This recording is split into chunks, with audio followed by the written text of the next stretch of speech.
अब हो तो ध्यान रे बिहुनै मोबाइलवा पर जादे ज्ञान रे ले जब बनई गे चल जो तू भीतर आज कहे बनो हखी इतना पवित्र। अरे पूछ तो नहीं कोई रहिया में हमारा जैसा ये दुनिया में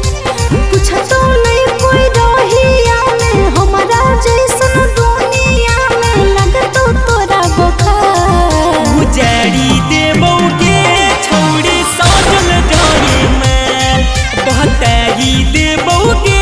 पहले हानि हमर मैं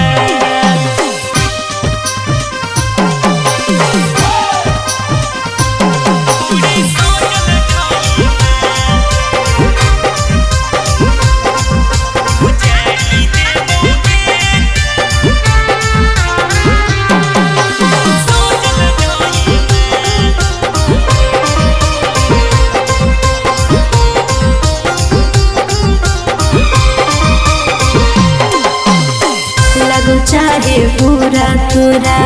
हमारा विचार से कर दी हो माफ सोना अपना हिसाब से